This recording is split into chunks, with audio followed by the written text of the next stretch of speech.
Good afternoon from the Circus Sports of the Mint Kentucky Downs studio. I'm Ross Johnston. In major NFL news this morning, the Buffalo Bills fired head coach Sean McDermott after a 33-30 loss in the divisional round at Denver. McDermott was in Buffalo for 9 seasons as head coach and finished with a 90-58 record while going 8-8 in the playoffs. Conference Championship Sunday is set as the Denver Broncos, who will be without quarterback Bo Nix, will host Mike Vrabel and the New England Patriots, and the Seattle Seahawks, who will be without Zach Charbonnet, host their NFC West rival in the Los Angeles Rams.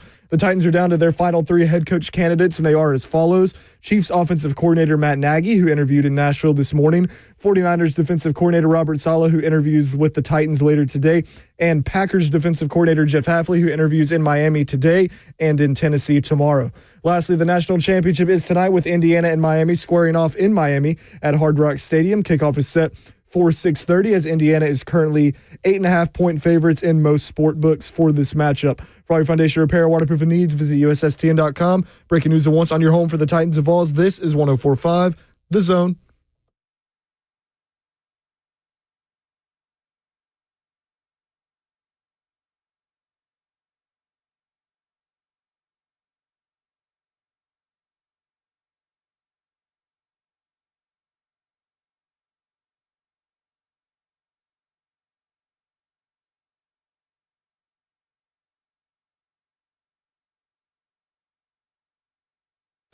Cover 2 with Blaine Bishop and Zach Lyons here on 104.5 The Zone, powered by All Four Seasons Garage Door and broadcasting live from the 104.5 The Zone Circus Sports Studio. Kentucky's largest sports book can now be found at Circus Sports at Kentucky Downs. 615-737-1045 is the number. Kim, let's start here. The Houston Texans should have benched C.J. Stroud. You said it last week that, and you're not one for benching players. No, not my franchise quarterback. Yeah. And if it wasn't a continuation of exactly what you saw in that Steelers game right out of the gate, I mean, at that point where he kind of did like coming around out of the pocket and then made that one weird throw and then it was intercepted, I'd have been like, nah, you're done. I got to go. Yeah, I got to put my long neck in David Mills. Yeah, man. Yeah. He's Mr. Consistency. You don't get nothing spectacular, which what you get out of C.J. Stroud. Naturally, he's a more talented player, but, sometimes you got to have a shakeup when you see what you feel. And I've never felt that way about any quarterback, at least in a long, long time. And those things were unexcusable from a franchise quarterback. Yeah.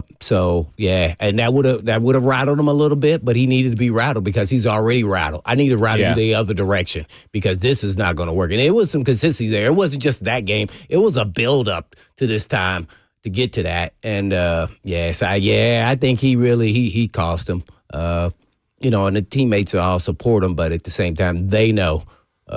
If you're a defensive player, you just know. You just like, oh man, and that's And I told people at the time that they scapegoated Bobby Slowick. And listen, I get it. When you're the head coach, D'Amico Ryan, you can't fire yourself, right? Like you're not going to go out there and fire yourself. And someone's head had to roll for that second year, even though I don't really think. I think it was a fine second year. It wasn't like a terrible second year under C.J. Stroud in that offense. And a lot of that was offensive line issues. But, you went out of your way to make sure that someone had to be scapegoated, whether that came down from ownership or whatever. That's the guy you chose. Because you can't, obviously cut C.J. Stroud and you have an investment in C.J. Stroud. But obviously, it seems to me Bobby Slowick is not the issue. Now, that doesn't mean Nick Caley's the issue. But it just seems like, especially in these playoff games, I heard a stat the other day that's like the Houston Texans defense in all their playoff games have scored more than the Texans offense. Oh, I don't know. I heard some crazy stat that something like that. Something like that. I mean, it was something crazy. Oh, my. I mean, more touchdowns. More touchdowns. Yeah, I mean, that's wild to me. That's... Yeah, maybe all they needed to do was just bring in some veteran, coach to oversee, kind of monitor Slowick if they went in that direction. But man, this is gonna be tough for those guys to move forward. But hey, man, Vrabel-esque, just like always. I mean that Houston Texans defense tried its best to win that game. No doubt. And think now, Vrabel's defense is fourth. They're not too far behind, but they don't look like the Texans. Yeah. I mean, that Texans defense that's why I was so confident they were going to beat Pittsburgh. And that was, at the time during the game when I started watching C.J. Stroud play, I was like, okay, well, they're probably not going to beat Pittsburgh because he played so poorly. But that defense was just playing out of its mind in the playoffs. Defense travels, and it's got to be disappointing for the defensive players on the Houston Texans. And I'm not saying that, obviously. And I'm not wanting to make excuses because people are going to say Nico Collins and the running game and all. Yeah. But that's the whole point of why you're supposed to have a big-time franchise quarterback there. Yeah. Yeah. Like this no different than Josh Allen. Right. He shouldn't have carried that ball like a loaf of bread, that fumble right before the halftime. You talking about of all the plays, and that was the only one that stood out to me, like that can't happen. Right. That can't happen. Because we talked about the same with Cam Ward, right? Like, oh my God, man, what are you doing? Right. Come on, man. I'm gonna have to text your model wife. Hey, just tell him to quit holding the ball like a loaf of bread. Yeah. Do that at home with the bread.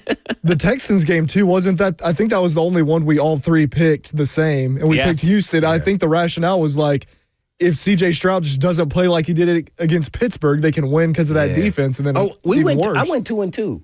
I went 1-3. I think I went 2-2. Yeah, I think you both went 2-2. 2-2. Yeah, you guys both went 2-2. I went 1-3 that week. I was cheering for the teams. I remember who I picked. It's like, oh, come on. That's why I'm all critical of the Texans. And man, it didn't. But you're right. I mean, Josh Allen is a guy, again, who in that game, he crumbled big time. All those turnovers.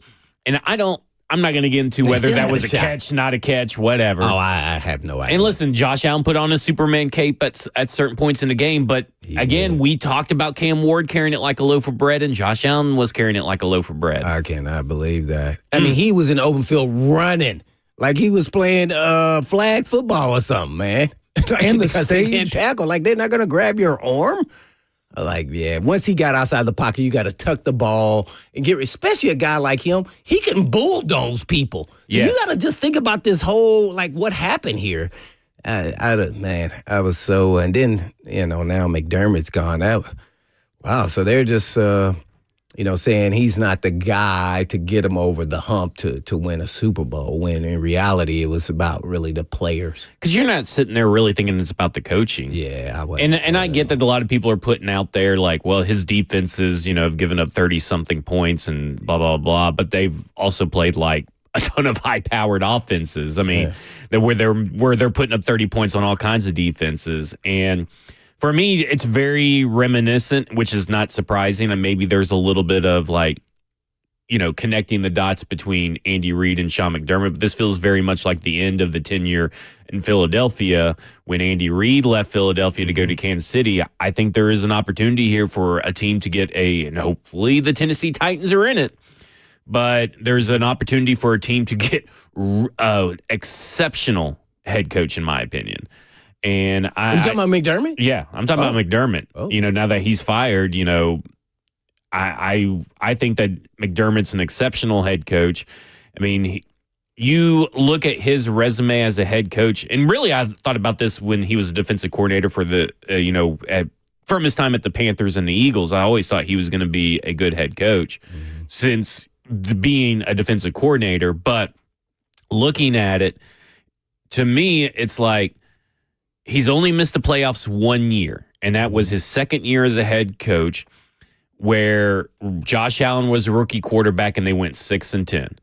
And then they went to the playoffs every year after that. They've had double-digit win seasons every year after that. Since 2021, which is now 5 seasons, he's had the number 1 offense and the number 2 defense, and sometimes the number 1 defense in certain categories. I mean, he is always been a top 2 team performer.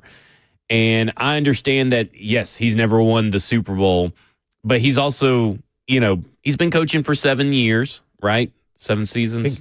No, 8 seasons. 8, yeah, 8. Maybe 9. Maybe 9. 2017. We'll have to do the math. I thought he made 8 of 9 playoffs. Yeah, so maybe it is 8 of 9 playoffs. I don't know. But to me, it's like you look at what he's been able to do. He went to the playoffs with Tyrod Taylor in his first year. His second year, Josh Allen, very raw. And everybody's like, well, Josh Allen's a superhuman quarterback carrying him. I was like, well, he helped develop him. Like, he oversaw the development of Josh Allen.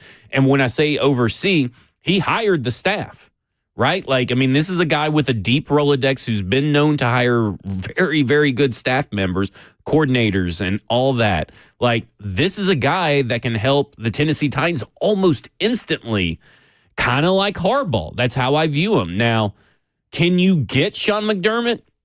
I don't know, but you got to take the chance, in my opinion.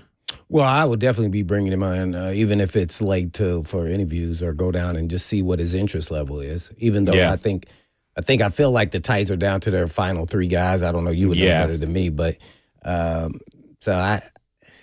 would bring him in. Not to say he would be on the list. I'm not real big on he's a guru or he's a he doesn't have championship pedigree, and that's why the Bills let him go, not because he wasn't a good coach. We all know that. So, they think they hit his ceiling there, right, Buffalo. Right, exactly. No different. Great example when you said Andy Reid, because, we all knew and saw what he did after, and we've seen what Philadelphia has done after. So, obviously, he was able to get over the hump. It just wasn't with that organization. So, how long were they going to be patient? And you got to remember, the Bills are scarred now. So you got to remember the Super Bowls, back in the day. I get it, but man, he brought them back to life, though.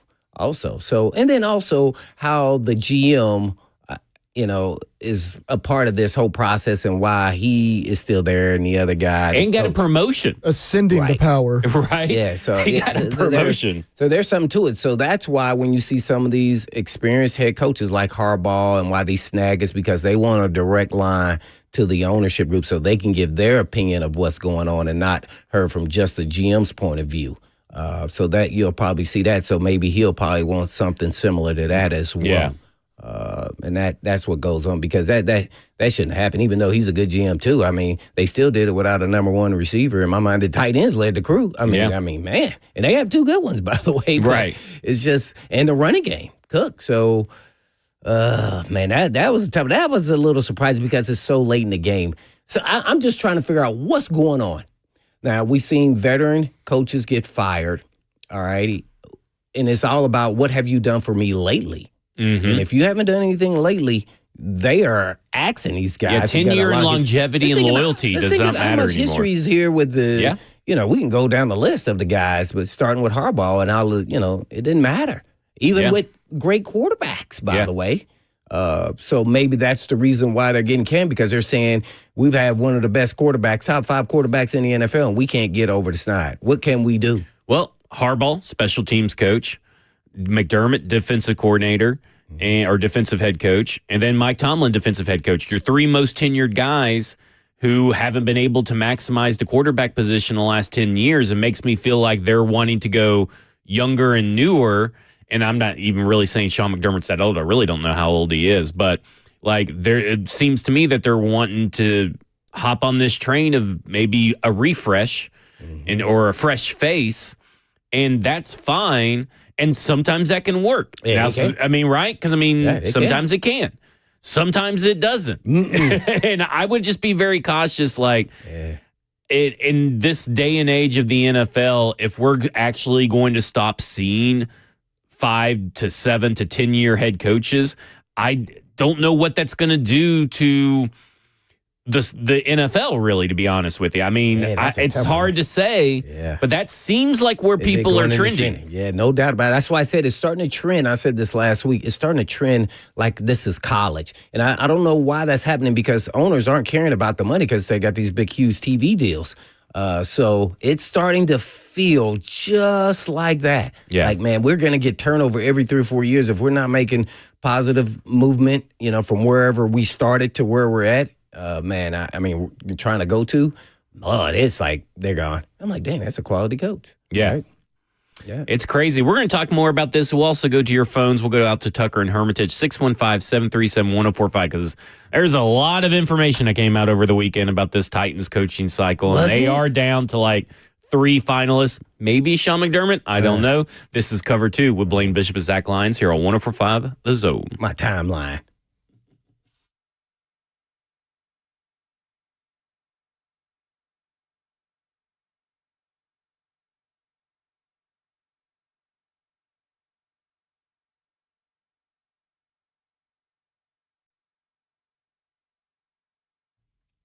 Want to know about a place where European auto repair doesn't feel like European auto repair?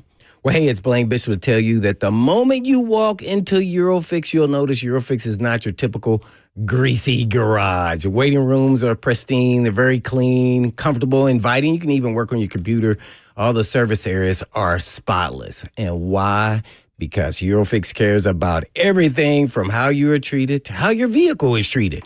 And every repair comes with a rock-solid 3-year, 36,000-mile nationwide warranty on all repairs. Eurofix performs, and at below dealer pricing. And you don't have to just put up with the dealer prices. You get ghosted sometimes waiting on a call back when you're getting service.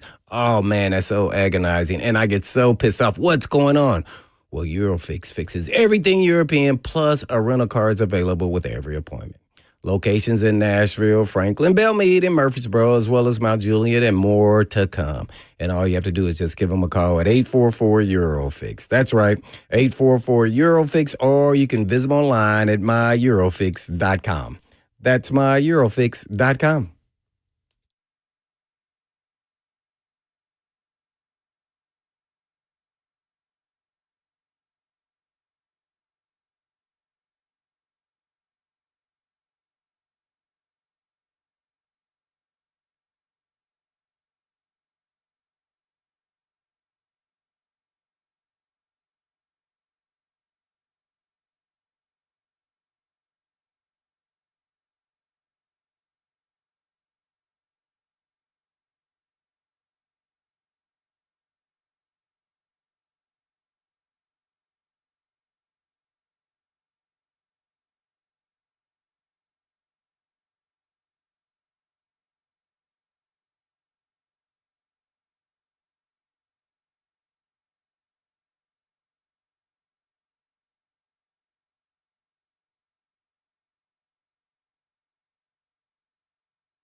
Cover 2 with Blaine Bishop and Zach Lyons here on 104.5 The Zone, powered by All Four Seasons Garage Door. 615-737-1045. Is it Titans head coaching carousel or Titans head coaching circus? Because it kind of feels a little bit like a circus right now.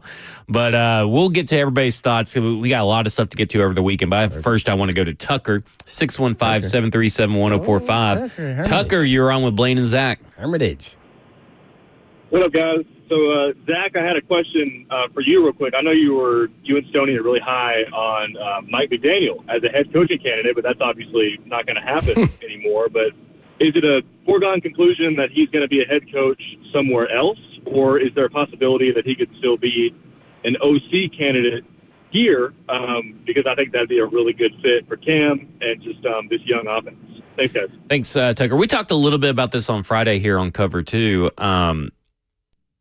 I just have a hard time finding the path of Mike McDaniel ending up here as OC. And the reason isn't because of I got turned down for the job or anything like that. I mean, we've seen that happen a few times in the NFL before. It's just that he has so many other opportunities before him. I think he's up to not just head coaching interviews, but head coaching and offensive coordinator interviews. 8 to 9 interviews out above the Titans. So he's up to maybe 9 or 10 interviews in total. I mean, everybody wants a piece of him, and I understand that him and Robert Saleh have a relationship, but you got to do what's best for you. And the quickest path, the quickest resume boost or resume builder or whatever you want to call it, would be to go to a team like the Lions, the Buccaneers, the Eagles, one of these teams where you have a high profile and boom, you're going to have instant success. No worrying about what your roster looks like. Right, by and large. Talent. But you already got the talent. Mm-hmm. And you could spend your time molding the offense around those talents. So I just have a hard time. I'm not saying it's impossible. It's just improbable is where I land on it. Mm. Yeah, I have no opinion. I like McDaniel, as I voiced Friday. Yeah, so obviously he didn't make it to the final. So what's the matter? Yeah, in my opinion, that's what I would love to know. Even if I had to, I probably after listening to those videos explaining different things, that shows you how he interacts and understands the game. I'm sure there's some things that he needs to do a little bit different. I'm sure that you gather all that information from his Dolphins days as the head coach, but. Man, after that, I don't see anybody in my mind that they've interviewed offensively that can top what he did. I agree. So I liked him, and that's why I was talking about the dream scenario of Saleh and McDaniel. I think you instantly, with added pieces, free agency and draft, I think you're instantly right in the middle of the league, right there at 7, 8, 9 wins immediately, just because of their football knowledge and added with the talent. Now you got to still get some more pieces, but I think you can get away with a little bit less. I would agree, and it's just really hard for me to see. Not to say that he wouldn't, but to see a coach put his friendship over his professional career. Well, no, it's not even just that. It's to what you said in the beginning. It's like, well, why would I go here where this is going to be a mountain to climb where all these other places, if I'm going to take the back seat and be the OC and it's not my friend, man, look at all this talent. And next year, I'm going to get to choose the team I want to go to. But with my offense? Yeah. With these weapons? Those 3 teams you named? Oh, man, that's a no-brainer. You don't even have to say something to your friend. You just hey, man, I can't. This one here is a little bit tougher than I thought. Yeah. And for a head coach who seems to be open to the idea of new ideas, you get to go see Dan Campbell run a team, and maybe you glean some new ideas and insight on how to be maybe more of a better culture builder, leader, whatever it is that may improve your own coaching game. And really, if you were to come here, I mean, maybe there are some things Robert Saleh could teach you in that regard, but I feel like Mike McDaniel was, and here's my thing, and this goes to the Titans hiring process. If you want Mike McDaniel as your offensive coordinator, just hire him as your head coach. No, that's what would have happened. Yeah. So I think they just didn't want to go down that road because they knew that's where it was going to go. So over the weekend, the reports came out that this was not Mike McCarthy's first meeting with the Tennessee Titans. This was, and then that got into a big thing about finalists and all that kind of stuff. I don't really care about hashing that out.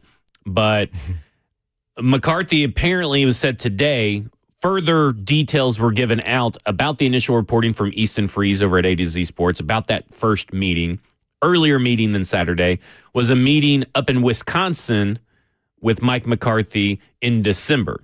So apparently, I think it was Brinker Berganzi flew up to Wisconsin to meet with McCarthy in person. I like it. Okay, so I like it. Now, we haven't heard, we keep hearing that McCarthy's not a real contender anymore, but Schefter did put it. The 3 known finalists are Jeff Hafley, who's interviewing with the Dolphins today, defensive coordinator of the Packers. It is Matt Nagy, former offensive coordinator of the Chiefs, former head coach of the Chicago Bears. The Bears. And then Robert Saleh, who is defensive coordinator of the San Francisco 49ers, former head coach of the New York Jets. Those are your 3 at this moment that are known, is how Schefter put it yesterday, I believe. Now, obviously, McDermott comes loose today. Diana Rossini's reporting there's some scheduling conflicts, but a lot of teams are really wanting to speed up the process of trying to get McDermott inside their building. She didn't mention what teams it was. So you still have kind of McDermott and McCarthy out there, but it feels like the 3 guys the Tennessee Titans have really keyed in on specifically is Robert Saleh and Matt Nagy, then Jeff Hafley. And I wonder how hot the Dolphins are in trying to get Sean McDermott, because if they let Jeff Hafley leave, and the feeling is that they won't, but let's say that they do, well, Jeff Hafley suddenly becomes a serious contender for the Tennessee Titans as well. And they wouldn't have gotten kind of like what happened with Stefanski and Harbaugh, scheduled meetings canceled with Jeff Hafley. So we'll see. But this is just a really weird coaching cycle in general, and a really weird one for the Tennessee Titans so far. But it seems like they've really keyed in my mind, on Nagy almost the entire way. But it feels like, from what everybody keeps saying, is that Robert Saleh is a possible real contender. But we'll see. Yeah, I keep hearing Saleh's the guy, but I don't know that for a fact. You're just hearing through social media and everything else. So do you think Saleh and McCarthy could work? Or would McCarthy do that as an OC? That's an interesting question. I haven't thought of Saleh and McCarthy. I don't know. Now you got somebody, now you're covering yourself. 2 guys who are saying you're the CEO and head coach of the offense. Saleh, you're the head coach and the DC. So I don't know. You know, some guys, coaches are coaches, and people say, oh, he'd never do that. He was the head coach. But he missed coaching. You'd be amazed of what they would do, because they don't want to miss another year out, especially a guy at his age. Now, you could say you could sell it to him, and you don't have as much stress. You're not the guy, you just call the plays and to help develop our quarterback. And guess what? He may sit there and may never leave and be like, okay, this is cool, depending on how much you pay. Yeah. Or do you go somewhere and try to sell Daniels and make him the highest paid OC in the NFL? Because that's like my concern with, really all these head coaches, at least the 3 that have been presented as finalists. For me, it's like, what does your staff look like?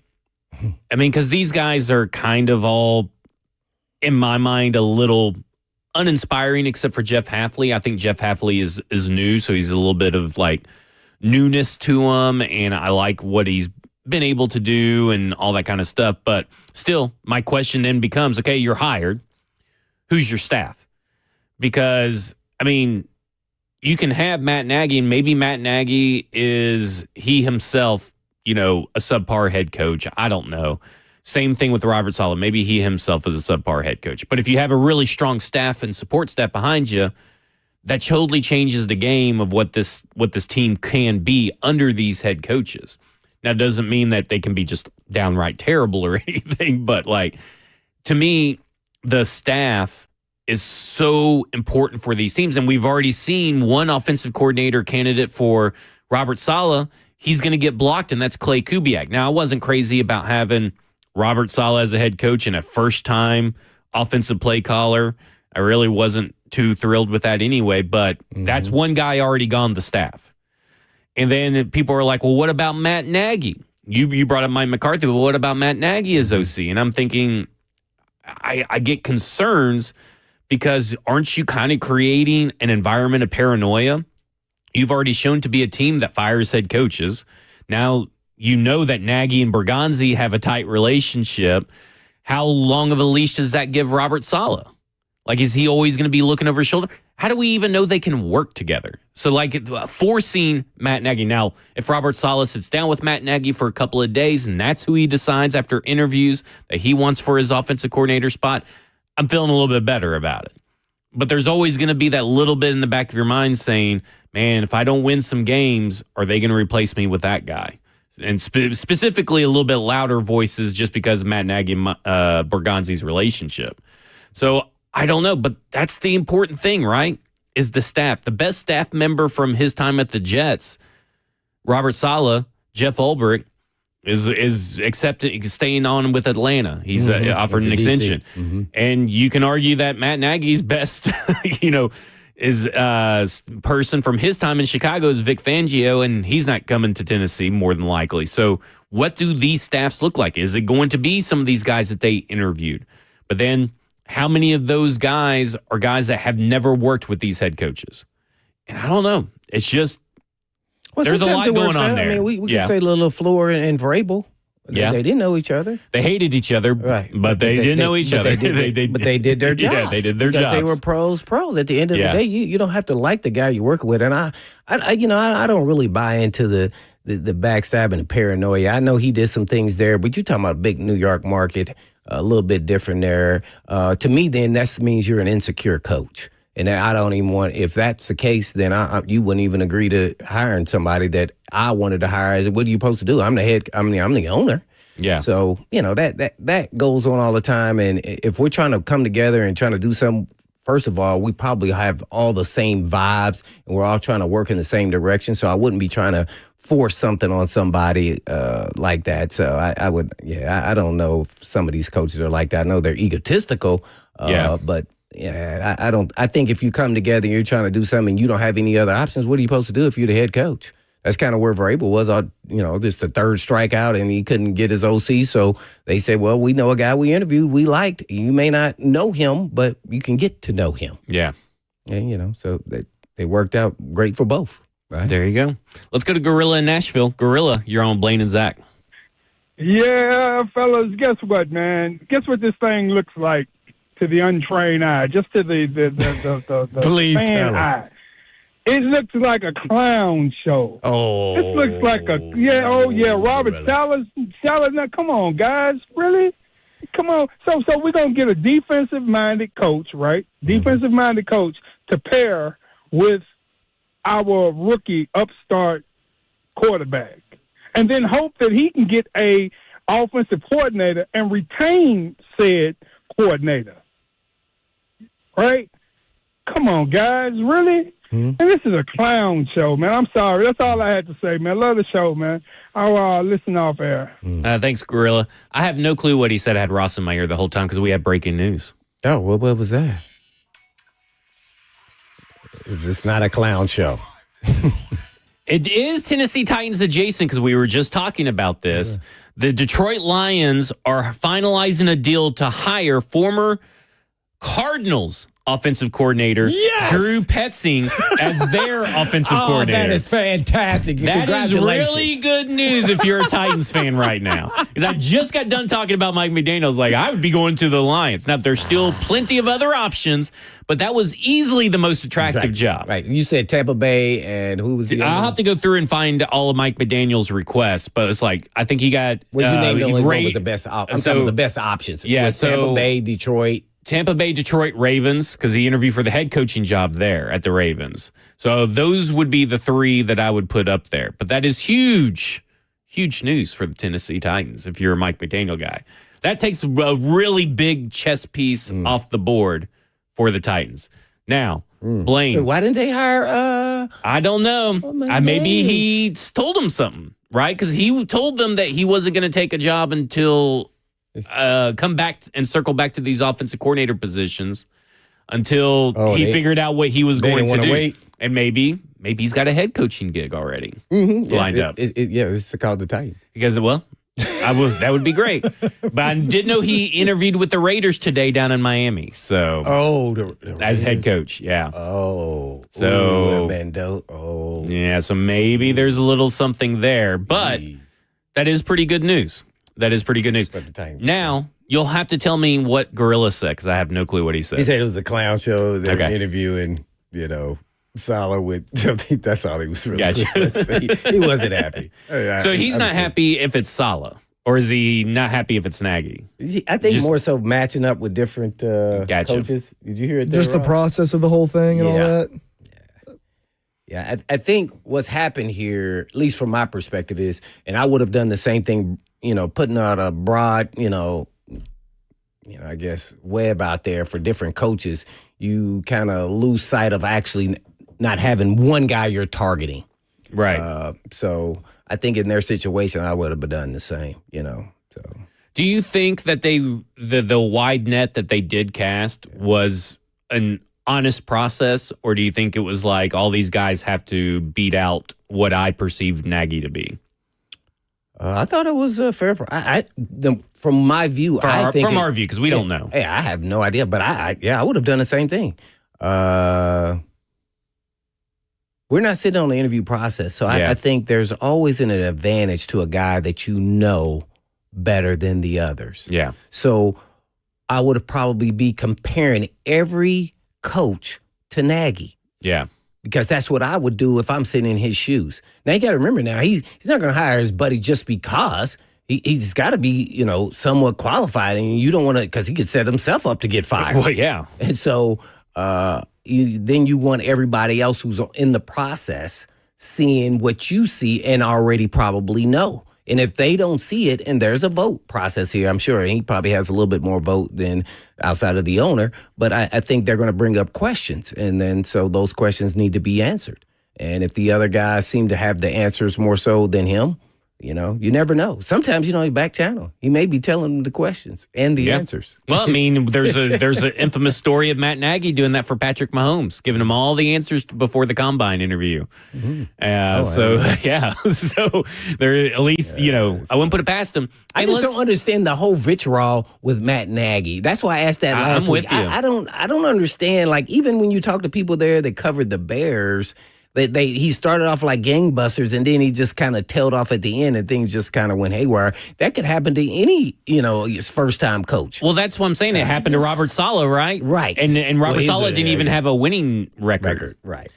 And it happens with everybody. Like, and I get it. There's concerns because there was a clip that went around this weekend where I think his name is Cassius Howell. Is that an old edge rusher? Yeah, the old edge rusher. Yeah. Is that Marsh? Yeah. Yeah. Cassius with all the tattoos? Marsh. Yeah, with all the tattoos. Yes. Was on a podcast, and it's not an older podcast, but it's maybe like from a year ago. And he says Matt Nagy's the nicest coach he's ever been around, nicest head coach. Right. But because of everything that was going on with Dalton, Fields, and Foles, with all that confusion with the quarterback situation, he lost the locker room and lost buy-in. Mm-hmm. Now, he was forced to start Fields. He wanted to sit Fields, and he was forced in that position to start him because Andy Dalton went down with injury and because Justin Fields also looked really good in preseason. And we saw how that went out. So he was kind of forced his hand to start Fields, but because of that whole situation, apparently, he lost the locker room. That's what Marsh said. So, I don't know if that's really more player thing or coach thing. Like, what can the coach do to get you to buy back in when you're having bad quarterback play and starting a guy that you didn't want and all that kind of stuff? I don't know. I'm just kind of throwing that out there, but it just feels like that is true, though. I mean, just think about that right there now. You can lose the locker room, but that was nothing on his his preview because he had no choice and probably was coming from up top too as well. So what are you supposed to do as a head coach if you're forced to play a player because of where they picked him in the situation with the injury and you know that he's not ready? Yeah. What are you supposed to do? You're supposed to tell the players that, oh, man, I don't want to do this. But so he has to live and support it. By the way, everybody in the locker room knows daggone well that he's not ready. Yeah. So, I mean, you're sitting in that chair, what do you do? I mean, your hands are tied, right? Way, right? Because, I mean, the public perception at the time, because people just don't remember, I think, really how Chicago kind of went down. Andy Dalton, he wanted a couple of different other quarterbacks, but they ended up with Andy Dalton. Now, he did want Andy Dalton. There's no doubt about it, according to an article I read over the weekend. And that's who he wanted to start. And they drafted Justin Fields, and he wanted Justin Fields, but he drafted with the idea in mind that he wanted him to sit on the bench and develop. And then and he was getting all second-team reps through preseason. I mean, like through the offseason at the training camp and everything. And then they go out there and in the preseason versus the second stringers and third stringers, Justin Fields looks really awesome. And then there comes the hype train. Got to start him. We got to start him. We don't need to start Andy Dalton. And see, that's ownership right there. Because ownership in the fan base, but definitely ownership. Right. Well, the fan base doesn't determine who starts. Yeah. But that could get the ownership to get moving. Gets the juices flowing a little bit. Yeah, exactly. Yeah, no doubt. See, so that's what happens, I mean, in that situation. So he was in a no-win situation. Like, I can't blame him for that. Right. And then after that, Andy Dalton gets injured week 1, and then Justin Fields just wasn't ready. He was not ready to go up against NFL starters. And I don't think there's much you can do when a quarterback isn't ready and your hand is being forced to start. And I believe they still went 8-8, right? In which year, 21? Let's just pull it up. But one thing I can say that is under his privy and control is, were you running plays that were simple enough for him at the level he was at that point in time in his career to help him continue to develop and not, treat him like he's a veteran quarterback, like he was Andy Dalton, just running your system. Yeah, right. Were you helping him along the way? And were you running plays? It was clear for him that he could. Now, naturally, you have to run some plays that he's just not going to be good, but because he wasn't ready.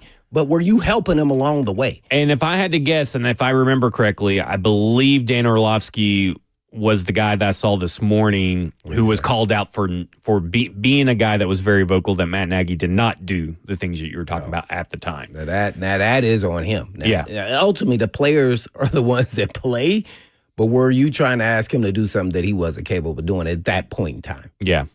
And that happens. Yeah. Listen, coming up next, we'll continue this discussion because we got the 3 finalists. We'll keep you up to date with any kind of breaking news. This is Cover 2 with the Blaine Bishop and Zach Lyons here on 104.5 The Zone.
Well, naturally, everybody has a New Year's resolution, right? Yes. Well, you've been partying a little too hard and got a little too heavy around the midsection, so you need a little bit of help. And the approach to weight loss at Edge Peptide Hormone Therapy is a little bit different.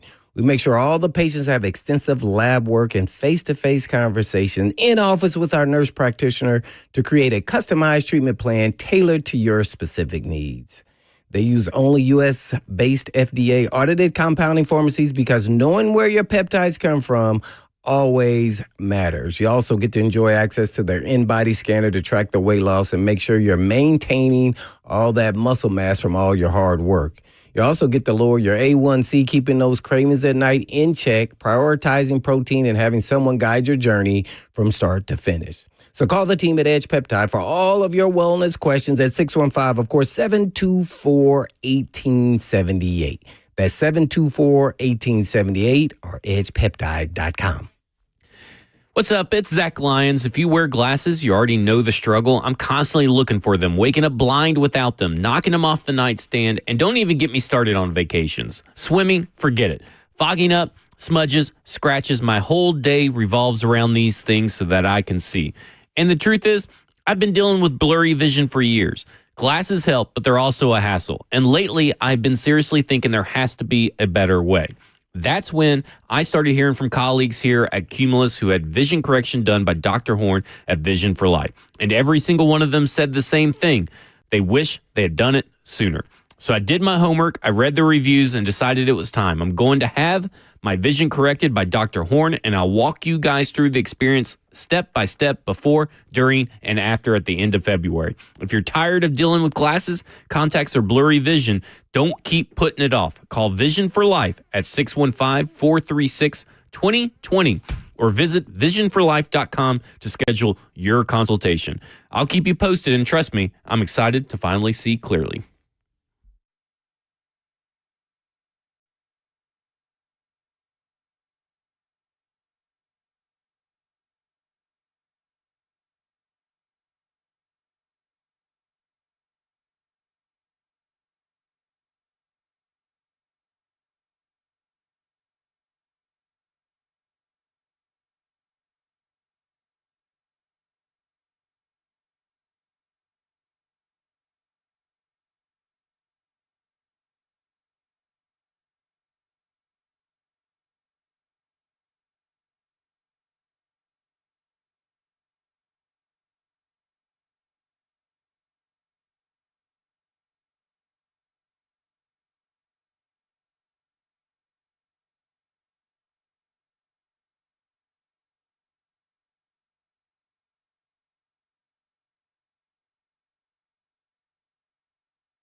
Cover 2 with Blaine Bishop and Zach Lyons here on 104.5 The Zone, powered by All Four Seasons Garage Door. Let's go to Bear out in Springfield, 615-737-1045. Bear, you're on Blaine and Zach. Good man, Professor. Yeah, man. I just, wanted to call and feel a little melancholy, man, because gonna miss out on my boy McDaniel. You know what I'm saying? I just had visions of us getting him and, signing Alec Pierce and drafting your boy Love and him and Spears and man, I can't even think straight. The other running back, man, just and getting Reed back, man, and just lining up and just torturing people. But I guess that ain't gonna happen. So, you know what I'm saying? I just hope it's solid instead of Nagy. I know everybody wonder why Nagy just uninspiring, man. He just, you know what I'm saying? If we end up with him, man, I guess I'm going to ride with him. I'm going to tighten up regardless. But, man, it's just hard And I just, you know what I'm saying, I wanted to ask the Hitman, you think when they close the stadium down, is there anything you want to get from the stadium? Is there anything that, you know, say you got memorabilia about? I just wondering. All right, man, tighten up. Tighten up. You want to get one of those dollhouses put in your house? You know, in the end zone? No, I do have an actual a stadium seat. That's right. I think you told us about that one time. Yeah. That's I mean, I know they got I don't know I forget where it's at, but I know it's right there on the on the Titan side, inside the stadium. A big picture of me, Frank, and another legend. Can't recall. It might have been Ryan or somebody on there. Love to have that. I don't know where I would put it. Maybe I would just put it in my backyard. It's so big. Is it one of those that like are the three people that are on the side of the stadium? Yeah. Well, you could put that on the side of your house. Oh no! The HOA let you? My wife wouldn't let me do that. She was like, "What is that, Chris?" Because I don't think you'd have one big enough. Where I could actually put it. That's the whole point. But I'd love to have it if they're just gonna try. They're probably gonna put it up. All those. I think that's the one that faces the highway, right? Isn't it? Near the team shop? Wasn't it always near the team shop? Yeah, it's right above the team shop. Yeah. Mm-hmm. That'd be pretty cool to have. Yeah. But they may put or are they gonna start from scratch? I don't know. They may put it up, take all those that they have of all the legends up there. Just to give you guys a scheduling update, because this was just tweeted out by Albert Breer.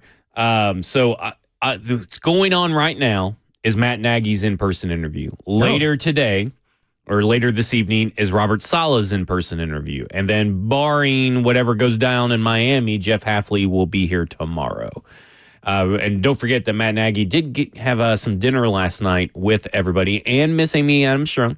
Obviously, we were told this was going to happen, but just so everybody knows, is involved in these meetings going on right now. So we were told that was going to be the case, but she is there, so that shows the importance of these interviews right now.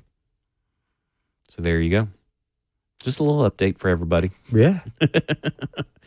I heard, they went to a steakhouse. If you could choose a steakhouse to take these head coaching candidates. Oh, man, there's so many. I know. Which one would it be, though? Oh, there's all kind of ones. Which candidate are we talking about? So would you change the location based on the candidate, Ross? Yeah. Oh, yeah. Would you take, someone to Waffle House, but take the other one to, Cane Prime or something? Is that how you would do it? I'd take Saleh to Cane Prime probably. I'd take Nagy to Outback or Texas Roadhouse. Hey, why are we dissing Outback? Outback. First off, I gotta say this: the Outback near my house, their oven is always broke, so I can never get a prime rib, and they have some of the best prime rib in America. It's great food, but it's not as great of presentation as Cane Prime, obviously. Yeah, obviously. So. I don't know. Bloomin' Onion looks pretty cool when it comes out. All right, coming up next, we'll go to your phone calls. We'll go to Luke out in Smyrna, 615-737-1045. This is Cover 2 with Blaine Bishop and Zach Lyons here on 1045 The Zone. Philippe.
Good afternoon from the Circus Sports at the Mint Kentucky Downs studio. I'm Ross Johnston. In major NFL news this morning, the Buffalo Bills fired head coach Sean McDermott after a loss in the divisional round to the Broncos. McDermott was in Buffalo for 9 years as head coach and finished with a 90-58 record while going 8-8 in the playoffs.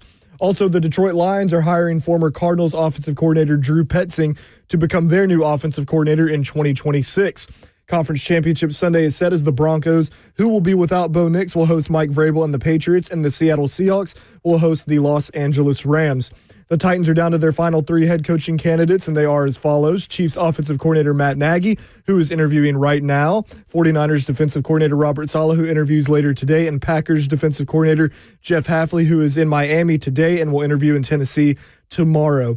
Lastly, the national championship is tonight with Indiana and Miami squaring off in Miami at Hard Rock Stadium. Kickoff is set for 6:30, and Indiana is favored by 8.5 points in most sports books for the matchup. For all your foundation repair, waterproofing needs, visit USSTN.com. Breaking news at once on your home for the Titans and Vols. This is 104.5 The Zone.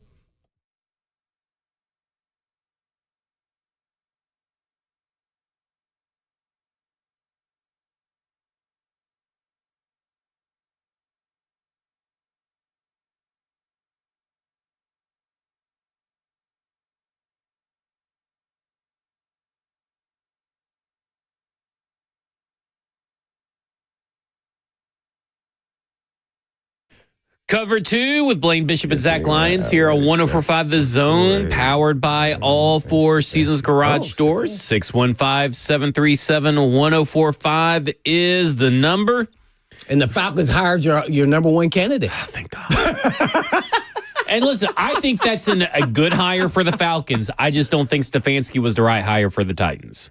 Like for the Falcons. Why do you think that's a good hire for the Falcons? Because they have Kirk Cousins, who already knows what Kevin Stefanski wants and is looking for, so he can help kind of stabilize that aspect of Kevin Stefanski. Not Penix. Not Penix. Well, I mean, he can help Penix adapt to the system. Okay. And kind of coach him through the system. But they also have Jeff Ulbrich over there, who we know that Stefanski's best years of being competitive was with Jim Schwartz. And so now he's got someone that can a stabilizing force in that defense. Mm-hmm. And so and I do think like he wants to run the football. You got Bijan Robinson. Like you're not going to have the Art Smith conundrum or anything like that. Like he's going to want to run that football with Bijan Robinson. So I think for them, that is a good, a fine hire. I don't know if it's going to be super successful, but that hire and that fit makes sense to me. So I don't know how fans feel about it over in Atlanta, but I'm way okay. The fans are happy? Oh, I have no clue. Probably, maybe. I mean, you had so many people tell you in the media that Stefanski was going to be the next Mike Vrabel and the version of Mike Vrabel and all that kind of stuff, but I don't know. Now, you know what? I think this is a great hire. Here's what they're going to do. You know, with Matty Ice there running the football operations and Stefanski as the head coach, they're going to trade for Shador and then send Penix to the Browns. And then it's just going to shush all the noise about Stefanski and Shador. Yeah, Dion was in Atlanta, so for a little bit of time. So there you go. I'm seeing negative comments on the Falcons Instagram. Oh, post. really? A lot of negative comments? There's some positive sprinkled in, but just I don't think the Atlanta Falcons fans are happy. Oh, really? I would say that. Doesn't seem like it. Yeah, I know Titans fans would be happy for whatever reason that eludes me. Come on, 2-time coach of the year, right? Oh man, it's not like Matt Nagy has won coach of the year. Brian Daboll's won coach of the year. Ron Rivera's won it twice. Jason Garrett's won it. This is about what have you done for me lately? This is the new NFL. Yeah, those don't matter. Yeah, it's no different than like a player. Oh, he used to be a Pro Bowler, now he probably should retire. Right. Hey man, so. Oh, man, their resume looks nice, man. There you go. All right, let's go to the phone. Let's go to Bam in Nashville. Bam, you're on with Blaine and Zach. Fellas, what's up, man? What's up? Bam, bam. A few things. First, I got a cousin in Atlanta. He said they have been absolutely livid at the signing of Stefanski. Did he give you a reason? I'm just curious. They didn't care for him, man. And it was like they didn't feel like he would fit the mold down there. He was like, they could have did better. He just felt like they had more options. I forgot who he said they were preaching about was probably going to be the guy, but it wasn't Stefanski. And they was like, they just woke up one day and then the Stefanski thing was just done. They woke up and it was done. So I don't know who else was the forerunner down there, but it wasn't him. Second off, if they were going to take Nagy somewhere to eat, they should have taken him to In-N-Out Burger or Whataburger. That's where he deserves to go. Ooh, I feel you. You take Saleh or McDermott to Bourbon Steakhouse. You take them to Morton Steakhouse. You take them to Deacon Steakhouse. You take them to the finest places around the city. You take them to, it's all different kind of beautiful steakhouses that I've eaten at because I'm a steak connoisseur. But, yeah, you take Matt Nagy to In-N-Out Burger. That's where he deserves to go. Oh, come on. Look, I'm just saying, if you're going to hire him, just go ahead and rip the Band-Aid off of us and stop giving us hope. Like, why are you bringing Saleh in if you know you're going to do Nagy? Like, come on. Now, okay, you said Amy's here. With Amy being here, I know she knows this news. Here's the thing. Here's the question.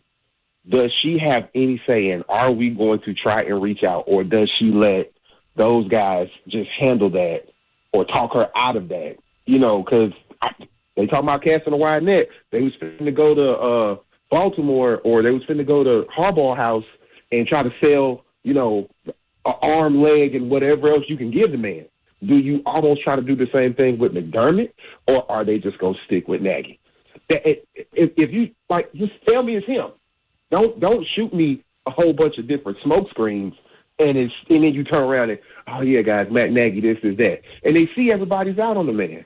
So that's my question. Like, don't blow a whole bunch of smoke up my butt if you're thinking it's going to be, and thinking we got hope for something else.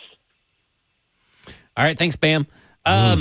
Listen, Amy's got to be involved in the coaching process. So I understand this idea that, like, if it's just Nagy, hire Nagy. She hasn't met Nagy.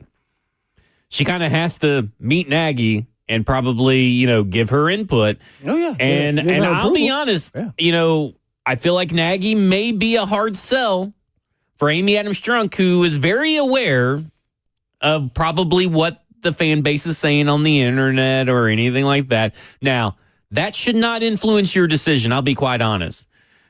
You should not be listening to the fans and make decisions based off what the fans say. Yeah, they would never have Vrabel. I mean, right?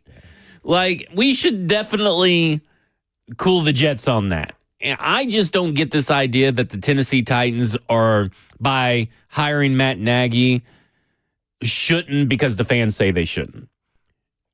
Guys, we don't know how Matt Nagy is different, but Mike Bergonzi has worked with Matt Nagy almost Matt Nagy's entire NFL career, except for a few short years at Philadelphia and those 4 years at Chicago. Nobody knows the ins and outs and the person that Matt Nagy is better than Mike Bergonzi. Same like Brinker really knows probably Mike McCarthy. Now, none of these guys really know Robert Saleh. And cursory glances, you may be able to know a little bit about Jeff Hafley, but these guys don't really know a lot about Jeff Hafley. So at the end of the day, what the fans think really shouldn't matter. Do you think they're actually seeing this on social media? I don't think the football execs are. Right, that's what I'm getting. I think that maybe Amy probably has. Oh, she's got an account? Yeah. I don't know if she's got an account, but I would bet that probably someone's in her ear that does have a Twitter account and probably feeding her, gauging what Twitter has to say. So I don't know, and I think maybe they should go on what's the name, like the Jets did. What, he was picking players off the game. Yeah, maybe they should look at the coaches too on there on Madden. I think it's funny though. I haven't seen anybody, because they all brought it up for Chris Shula. They're all bringing it up for these candidates that they don't want. All the Robert Saleh people haven't brought up the 41-6 loss to the Seattle Seahawks over the weekend. Not saying that they should, but I just find it interesting, the little bit of if it was someone they hated, they would bring it up. Oh, right. The recency bias. The recency bias. They would bring it up if it's someone they hated. Mm-hmm. You can't hire that person. They just did blah, blah, blah, blah, blah. In that case, I guess we wouldn't hire Kyle Shanahan after that game. Nope. Guess you wouldn't. I don't know. It will be... Listen, if you haven't really prepared yourself for Matt Nagy, we've been trying to tell you it's been Matt Nagy since Brian Callahan got fired. I don't know. I have no idea. I mean, at least I have. I've been trying to prepare people. Like, it's been. I it's have not. No idea. Listen, either of these three guys. Now, I'll be super excited about Jeff Hafley, but I also will calm down pretty quickly because you got to see the staff. And you got to see what the players' acquisition cycle is going to look like before we really know what to expect. Why are you high on Hafley? And you've been high on him from the beginning. I've been high. I love the way that he's kind of like Mike McDaniel, but it's like if you took Mike McDaniel's X's and O's and put it in the personality of Robert Saleh, in the sense of, and he's actually probably a more bigger personality than Saleh. Really? But yeah, I mean, this guy can talk. And listen, I like that he's been able to have 3 out of 4 winning seasons over at Boston College when he doesn't have the funds that all these other big schools do. I love that he's been able to reach players and teach players not just on defense but on offense. Zay Flowers, like he tells us a story about how him and they were playing the Ravens this year, I think, and he tells a story about Zay Flowers and about how he told him when he recruited him and played for him that he's going to have to learn to block and all that kind of stuff. And he talks about how Zay just took to it and all that kind of stuff. So it's not just that he can reach defensive players, he can reach offensive players. But he's big on, I don't put anybody in a box. They tell me kind of what they are by their play on their field and their ability, and I find the best way to use them. Like someone called, I think, Colin Oliver a guy that they drafted this year, an edge rusher, I believe out of Oklahoma or Oklahoma State. And they said, well, he's a DPR, designated pass rusher, for those that may not know. And he's like, well, I don't view him that way because he could do this, this, and this, and he can also play special teams, and we're going to use him this way, and we can do this. Like, he doesn't put anybody in a box like fans or media typically do. So that's why I really like Jeff Hafley. And a lot of his staff from Boston College has filtered through the NFL right now. Like there's a lot of defensive coordinators or position coaches like Anthony Campanelli. And he's been around the Shanahans early in his career at San Francisco. And he's been around a few defensive minds and all that kind of stuff and offensive minds. So I think there's something to Jeff Hafley there. But I would be very surprised if he's not hired by Miami. If it's not announced today that they're working towards that, maybe the Tennessee Titans, maybe they really do have 3 finalists and it's not just Matt Nagy. Is this true what Einstein Boy says, that he looks like Beavis? So a lot of people say he looks like someone said, have you ever seen Me, Myself, and Irene? The Jim Carrey movie. Yeah. A lot of people say he looks like Jim Carrey because he's got like a little, kind of like a buzz cut. All right. All right, let's go to Alex. Alex, you're on with Blaine and Zach. Hey, what's going on, guys? Love the show. I'm about to go on a rant, and I feel bad because of MLK Day, but here it goes. I don't care about the New England Patriots and Mike Vrabel. I don't care if 2 years ago he was let go, and 2 years later, he's taking the team to the AFC Championship. His time was up here. He had to go 2 straight losing seasons, and he had the nerve to ask for more control and show no signs of turning things around. Stop it with the New England Patriots, Mike Vrabel. I don't care. Happy MLK Day, guys. Yeah, thanks, Alex. I love that ending. Yeah, I don't know if that. I was really worried about where it was going in the beginning. When he said that, I was like, wait, where's this going? I was concerned. I would completely agree with him, but the fan base going crazy. Yeah. I 100% agree with Alex, and I just don't care. At the end of the day, what was happening here, what is happening in New England wasn't trending in that direction here.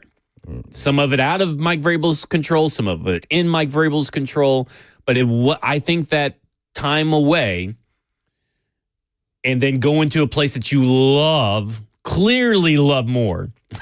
Which, I mean, like all the media hits that Mike Vrabel does, he's always on the radio, in person, on the radio, multiple different stations. Like that wasn't happening here. Yeah. I think Mike Vrabel grew too at the same time. And, when he went to the Browns and kind of looked at it from afar, like, oh, these are things I need to probably do an ad or maybe adjust to some of the things I'm doing as a head coach and how it can be viewed. So, you talk to the people in New England, trust me, I do. Yeah. And they say They hear nothing about like all the stuff that happened here. None of it.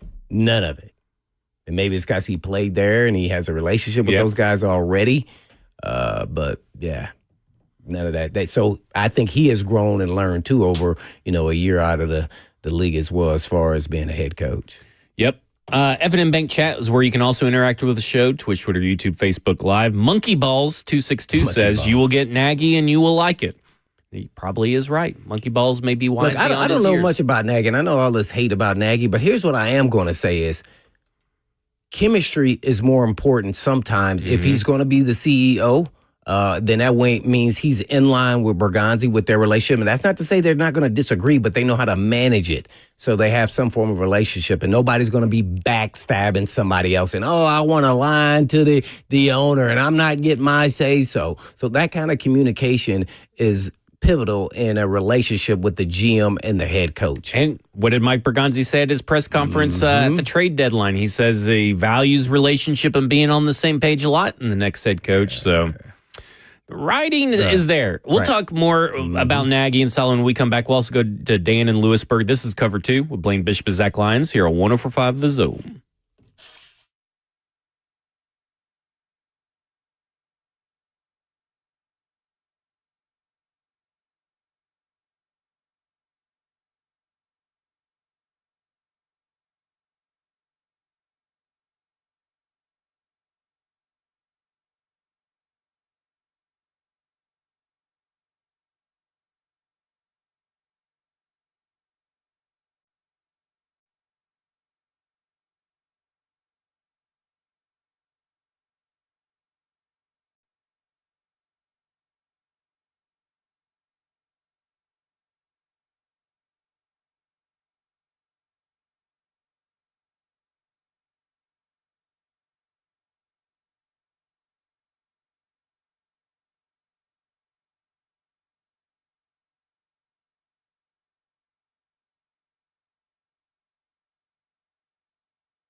Cover 2 with Blaine Bishop and Zach Lyons here on 104.5 The Zone, powered by All Four Seasons Garage Door. 615-737-1045 is number. We're taking all of your questions and reactions to the Tennessee Titans head coaching search, as it is down to 3 known candidates. I'm gonna use Schefter's wording, known candidates, and Matt Nagy, who is in the midst of his in-person interview, Robert Saleh later this evening, and allegedly, supposedly, he's scheduled Jeff Hafley tomorrow. Now, if the Dolphins, who did the biggest sham of shams of the Rooney Rule, who are interviewing 3 head coaches in person today, one of them Kelvin Shepard, one of them Patrick Graham, and they're ending the night with Jeff Hafley.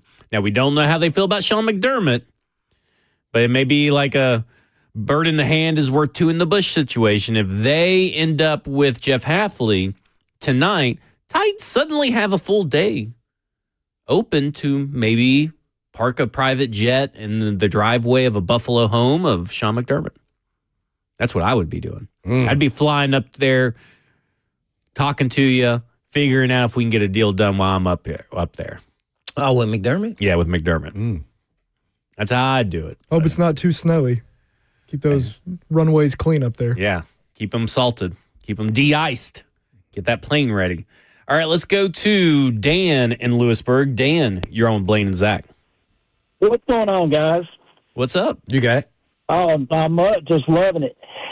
Hey, tell me something, guys. Look here. When we started this adventure, this journey of looking for our next coach, it was rumored to be like 18, 19 candidates. And, like one of the candidates was Jason Garrett. How long has he been gone from football?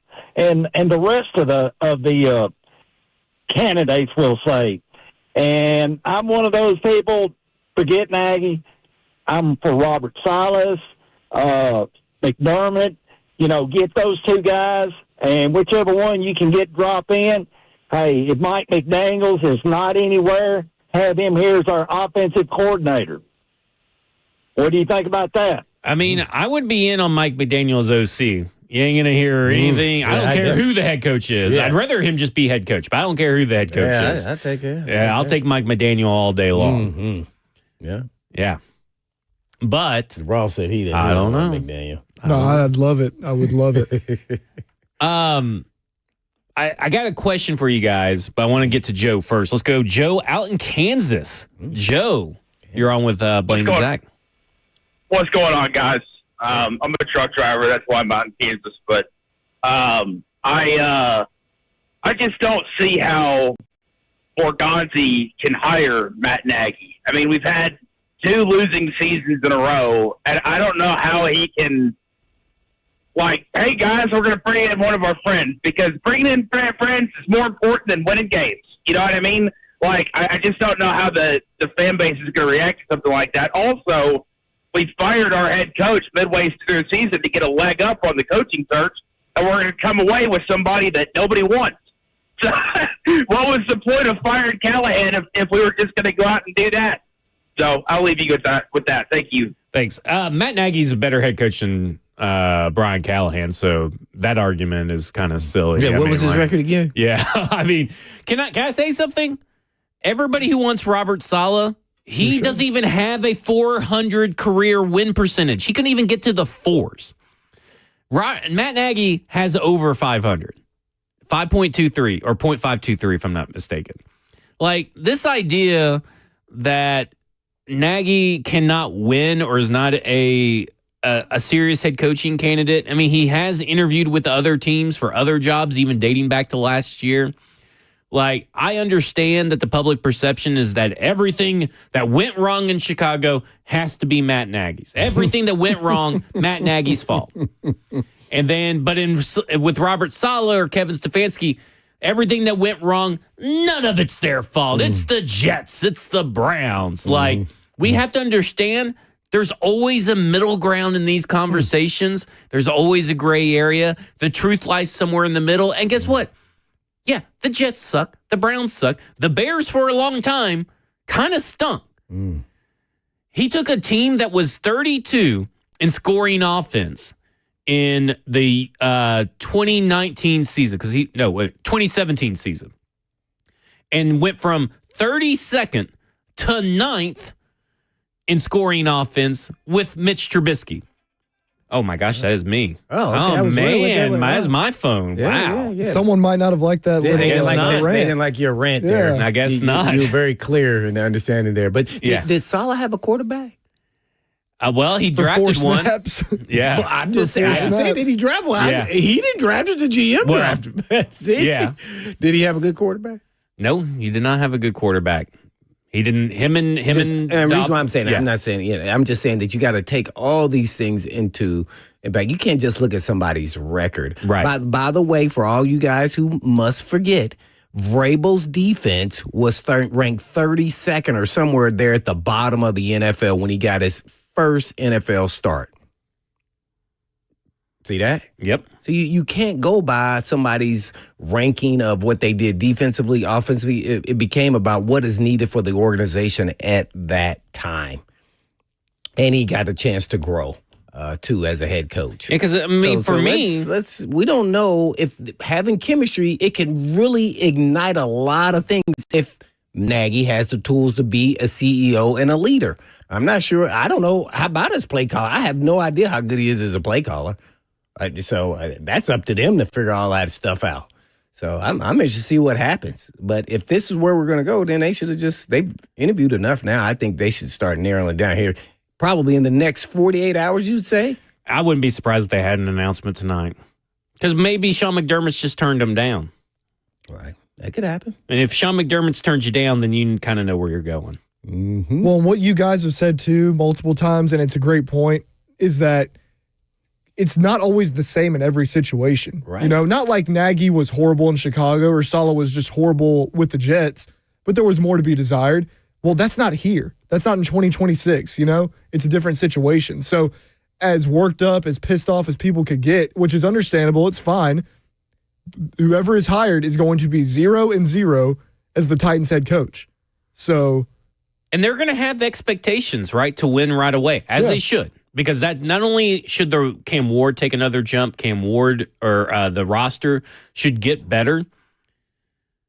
The coaching is going to be better than what you've gotten. I don't care if it's Robert Saleh. I don't care if it's Matt Nagy or Jeff Hafley. The coaching is going to get better here in Nashville. Now, does it get better enough to win, to go double-digit win team in your first year and in the playoffs? Likely not with any of these guys. But this idea that, like, I feel really weird because I don't want to take down Robert Saleh because I don't think Robert Saleh is a bad coach or anything. But this idea that Robert Saleh can change and learn from his mistakes and Matt Nagy can't does not make sense. It does not compute for me. And I will say, is it just because of recency, though? That's what it feels like. Because he was just not a head coach just in 1 year, where Nagy has been some years. Yeah, and I think people, instead of using context and nuance to what's going on in Kansas City, they listen to fans who tell them, oh, well, it's all Nagy's fault. Well, it's just like all the fans who said it was all Will Levis's fault, right? It was all Will Levis's fault Callahan sucked. Well, it just kind of turned out Callahan wasn't good either. Is this true? That Mahomes had the worst season with Nagy calling plays? No. He didn't call plays, did he? No, he hasn't called plays. In fact, the only time he's called plays in camp, I'm glad you brought that up, whoever was in the chat. Well, he only called plays for 5 games. Well, he did. And that was said this morning on Ramon and Will. Oh. And Easton just said, well, someone told me, put this in my ear about, Matt Nagy. And I'm like, so I DM him and say, you can't give me credit on my own station? I gave that to him. I gave that to him the other day. Oh, now you see how I feel. Yeah. I'm just like, okay. You could just said my name. But Nagy took over play calling duties for the final 5 regular season games for the 2017 Chiefs, the year before he gets the head coaching job at Chicago. They move up 3.9 points per game, those last 5 games. Yeah. They went from 358.6 yards per game to 412.4 yards per game. They went from an EPA per play of 0.059 to 0.130, so huge jump there.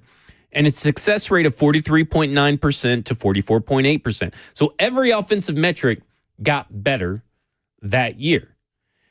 with him, Colin plays at Kansas City 4-1 record through that time as well. That's how they got into the playoffs. 4-1 record. Mm-hmm.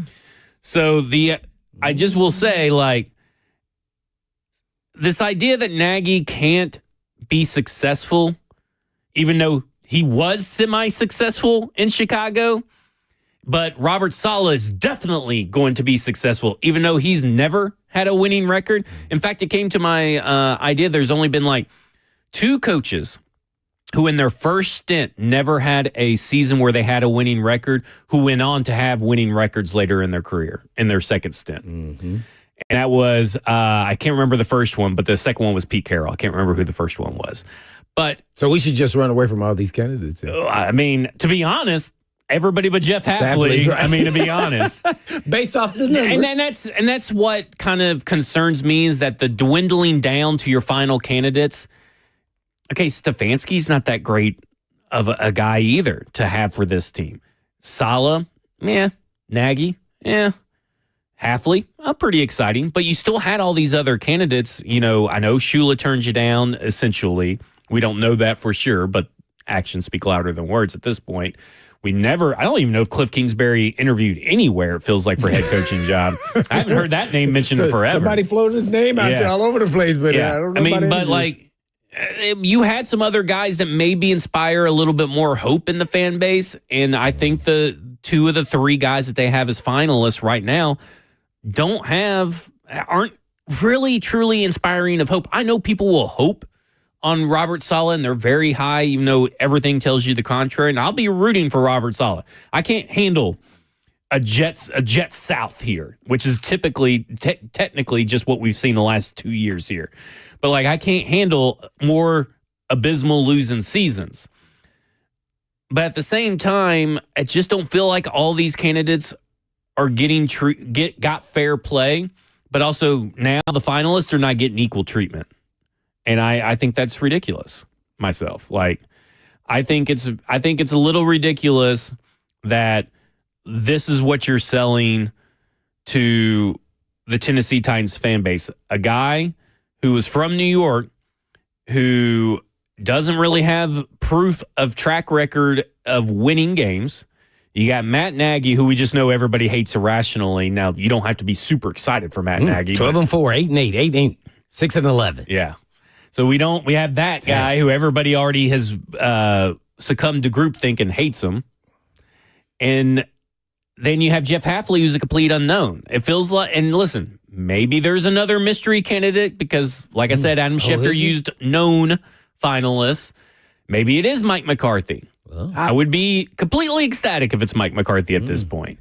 But the finalists they've kind of laid out there, not really truly awe-inspiring final list for a team that went through 17 interviews in round 1. Yeah, that may be true, and no fireworks. Yeah. But all they had to do was just win. All they got to do is win. That changes everything. So, right? Yeah, you want some fireworks though moving to that stadium. Yeah. To me, that's the thing, is like, you can get all these people that are mad at Nagy. If he comes in and he wins you 8 games or 7 games because of his team and how he handled and managed the team, managed the staff, aren't you happy? I would be. Right. But for that first year. Then expectations go up. Yeah. Mm-hmm. Like, your expectation should be, right now, we need to be aiming for a 6 or 7 win team next year. Now, can the draft change that? Can the staff change that? Can the free agency change that? Sure. But like, that's your base should be, your base expectation should be, we're a 6 or 7 win team. And probably these coaches that they have out there can probably get you there. But what can they do after they get you there? That's the question. And we won't know. You can sit here and everybody can pretend, and we can sit here and pretend that we know the answers, that we know that Saleh can be that guy. We know that Nagy can't be that guy. We can sit here and say that in the chat. We can say that on the radio. But at the end of the day, we don't know these guys. Well, Blade said it last week. No one knows, but you got a 50% chance of being right. So that's why people feel like they can talk about it, right? That's why people feel like they can say with confidence Nagy's going to be awful, because you got a 50% chance. You have no idea. Right. I'm not saying I'm confident in him, but you never know. Yeah. Right. All right, let's go to David in Hendersonville. David, you're on with Blaine and Zach. All right, Zach. I guess you're Matt Nagy's agent now, in which I don't care. I don't. Regardless about him, I've had season tickets for a while, and I've already got my PSLs for the next 30 years in the new place. So I'm in. Yeah. But I could tell you this: the last 2 years, I ain't had a bit of fun with my family at these games. And the elephant in the room is our owner. Nobody's talking about that. She's changing her mind like some women change shoes. That is the unstable part of this organization that has got somebody's got to make a change. I know she's the owner, but man, I don't know who's making all these decisions of changing this and changing this. We need some stability, and I want a defensive head coach. That's just me personally. Anybody you like that's out there that's available? I like Solid, but he ain't proved nothing. I was watching that San Francisco Seattle game, and I'm like, well, dang, I don't know if we want that joker or not. But that defense was hurt, and Seattle, I think that's the team this year. I've been saying that for months to my kids. I think that's the Super Bowl winning team this year. But we need stability. I want to be able to enjoy myself at these games because these tickets ain't cheap. There you go. Listen. Oh, I should have asked him about McDermott. Oh, yeah. I would assume, well, I shouldn't assume because I had a lot of people like, why do you want McDermott? And I'm like, I don't know. Have you watched football since 2017? Like, were you just coming out of a coma today? I don't know. McDermott's a pretty good head coach. But to his point, in a Mike Sando article that came out over at The Athletic, now, let's be clear. These quotes are from anonymous execs, and they could technically be from anonymous execs that also have head coaching job openings. So I just want to throw that out there. But he talked about the entirety of the coaching cycle with Stefanski and Harbaugh and how that kind of sheds a light on all these different franchises. And when he got to the Titans, he says, as one exec put it, Tennessee lacks credibility and gravitas at the ownership level, making it harder for the team to compete for coaches. Losing out to the Falcons and Giants did not look great as Stefanski and Harbaugh each canceled scheduled interviews with the Titans to take the job in front of them. Tennessee is nobody's first choice. You have to go find someone who's not on someone's radar and just go after them. Now, again, that's one anonymous exec's opinion, and that anonymous exec could technically have a job opening. So you could just be bashing the Tennessee Titans because it helps him in his job opening that he's having to fill. So we'll throw that out there. But that did play into the caller's point about ownership. And maybe this job isn't as attractive as we thought, but I kind of tend to think this job is still pretty attractive. Yeah, I'm not a real big fan of the anonymous stuff, but that's maybe that's why they're having this issue with hiring a coach. We don't know. I have no idea. Maybe behind the scenes, that's what people are saying. But to me, if you know the guy that you really like, hey man, whether the fans like it or not, you just got to throw your head in there and go for it. Well, it's kind of like how I feel about drafting a quarterback. If you're a team that has conviction about a quarterback and you need a quarterback, but you have conviction on this one, do whatever it takes to get that quarterback. Yeah. And if Mike Bergonzi, who knows his job is on the line with any hire that he picks, but especially if he does hire Matt Nagy, he's not dumb. But if he has conviction that Matt Nagy is indeed the guy, then hire the guy. Do not worry about the fans. You know what will convince the fans? If you got the hire right. Because you know what? If Robert Saleh is hired and he has losing seasons, they're going to be unhappy anyway. Right. And they're going to forget that they all clamored for Robert Saleh. Mm-hmm. And then they're going to say, well, you should have hired Matt Nagy. Because I know there will be some that will say that. Oh, absolutely. They're going to say, well, you should have hired Matt Nagy because you knew Matt Nagy. And that's who you really wanted. And you should have hired him. So it doesn't. Fan sentiment does not dictate whether a coach is good or not. When Sunday the lights are on, the game is being played. Fan sentiment does not determine what happens on that field. Whoever you have conviction with, you got to roll. Yeah, you got to. I'm all for it. I guess we can't get Saleh because of that game last week either. Yeah, that's right. You heard him say it. I knew there was going to be one. Just say it. Yeah. That guy ran over that other linebacker guy, that running back Walker. Man, that 49ers that defense looked horrible. Right. Listen, but they just don't have anybody either. Like, it's bad. Oh, man. Yeah. All right, coming up next, we'll go to Leon to close out the show. This is Cover 2 with Blaine Bishop and Zach Lyons here on 104.5 The Zone.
Cover 2 with Blaine Bishop and Zach Lyons here on 104.5 The Zone, powered by all Four Seasons Garage Doors. 615-737-1045 is the number. We've enjoyed everybody interacting with us today, so we're going to keep on going. The phone lines have been a constant flow. 615-737-1045, as it is last call for phone calls. Talk to me and Blaine. Let's go to Leon. Leon, you're on with Blaine and Zach. Hey, guys. Thanks for taking my call today. I'm going to start off with a really funny take.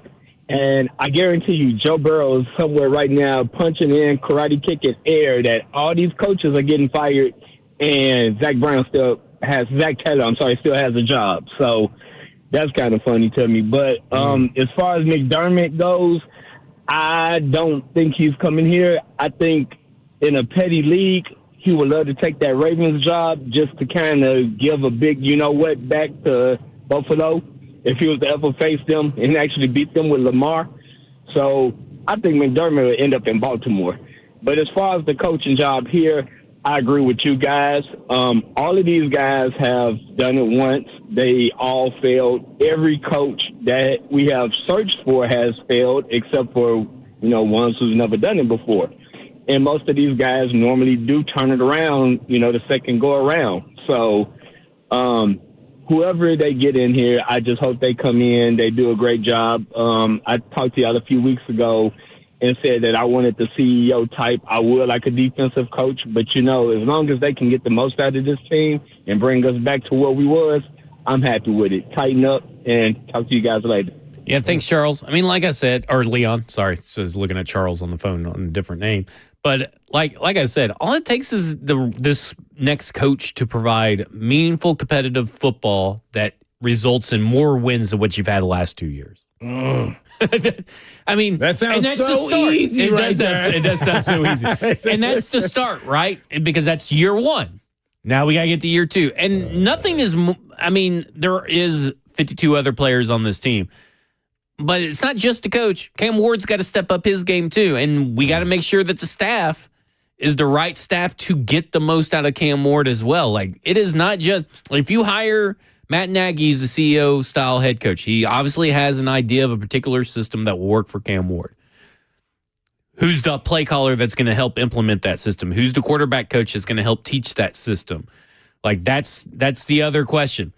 Then if you got Robert Saleh, who's that for him? Because whoever he hires is the offensive head coach. Matt Nagy's technically offensive head coach, obviously CEO head coach, but if his OCs leave, he still has his philosophy in mind intact. What is Saleh's? Like, those are the questions. The questions are that once you hire the coach, I'm not going to be up in arms one way. I'm not going to celebrate the other or anything like that. Next question, we're moving on. Who's the staff? Because that's the biggest question for these teams. And can they bring people, or do you have to assist in helping them get staff? Because, obviously, Ray Carthon did help Brian Callahan a little bit assemble some of his staff, or maybe Chad Brinker was involved in that too. But, that's what we're trying to figure out. Let's go to Daniel down in Florence, Alabama. Daniel, you're on with Blaine and Zach. Hey, guys. First time, long time. Going on to Nagy being the CEO-type coach, I think that the biggest bugaboo with him would be his coordinators. And I think a dark horse for the offensive coordinator spot will be Eric Bieniemy, who's currently the running back coach with the Bears. We've seen how they've progressed under first-year head coach. And I just think Bieniemy would be a good fit for the offensive coordinator spot. At one time, he was a hot head coaching candidate. Everybody wanted to hire him. He's taken a few years off ropes and everything, and I think Bieniemy would be a good fit. I will hang up and listen. Thanks, Daniel. There is one issue with that, is that Eric Bieniemy looks to already be filling in Nagy's spot as offensive coordinator over at Kansas City. Jeez. Because the reports are that Kansas City feels like he'll be getting a head coaching job here soon, which makes me feel like, okay, Nagy's contract is up. But, they waited a long time, right? Because they haven't interviewed anybody or requested to interview anybody other than Eric Bieniemy. And they've waited this long. The morning after the night that Matt Nagy had his dinner with the Tennessee Titans and Matt Nagy has his in-person interview today. Just, just a little dot connecting, a little conspiracy. No, I think we're just trying to mess the Chiefs up. That's all. There you go. All right, let's close it out with Charles. Charles, you're on with Blaine and Zach. Hey, guys, thank you for taking my call. I love your show. Hey, Zach, one of the things I keep hearing from you and from different shows and writers around town is that you guys sort of inferring that Borgonzi is sort of inside tracked Nagy, or it's kind of like it's been a fait accompli. And I understand why, there would be conversation of that, but there's just nothing I've seen that leads me to believe that Borgonzi is, unprofessional enough or even like naive enough to take sort of the best friend route. So I feel like that the media sort of stoked this. So if it ends up being Nagy, that's going to be the talking points for the whole year. And so like I said, if there's an example, then I'd love to hear it. But I don't see how the skids have been greased or there's an inference that this was a fait accompli. And I'm not accusing you of everything in the market, but you did kind of start the show with that dialogue. And I just feel like that's gotten too much airtime. Hey, thanks, Charles. Listen, I just make connections, right? Like when I look at it, listen, when they decided to have the decision to keep Brian Callahan on a lame dunk year this year, I already had it in my mind, well, Matt Nagy's going to be the coach next year. Now, that's not because of anything other than the obvious connection between Mike Borgonzi and Matt Nagy. I just made that obvious connection. I don't think it takes a real genius to do that.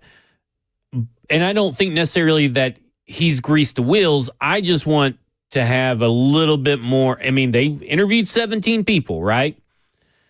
Some of these candidates on the 17 don't know if they really should have been on the list, and I feel like they left some quality guys off the list. But, I mean, they still interviewed 17. But I do think that Mike Borgonzi's relationship with Matt Nagy has played a large role because he knows Matt Nagy. Like, that he said he was at the trade deadline press conference that he's looking for a guy that he has a working relationship with. Well, that's Matt Nagy. Matt Nagy helped him, Mike Borgonzi, prepare for GM interviews. They had many nights where they, over beers, would talk about what they would do differently and how they would work together and what the plan would be. When they kept elevating each other's career. It's just too much to ignore, and it's not the fact that I think that it's unfair, but I do think he has an obvious leg up, which happens in every hiring cycle, right? Whoever you familiar with has the leg up in the competition. It's up to everybody else. Unless somebody wows you. Yeah, it's up to everybody else to change your mind. Or wows the owner. Yeah. There you go. I say. All right. When do you think we'll hear an announcement? Probably third quarter of the national championship tonight. I like it. Steal their thunder. Yeah. I'm going to go. I saw somebody said that on the chat. I'm going to do Price is Right. I'm going to go halftime at the national championship. Halftime, too many people will know. Oh, that's true. That's true. All right. That will do it for us. This is 3HL's Up Next is Cover 2 with Blaine Bishop and Zach Lyons here on 104.5 The Zone. And in the meantime. And in between time. Peace. Laggy for Nagy.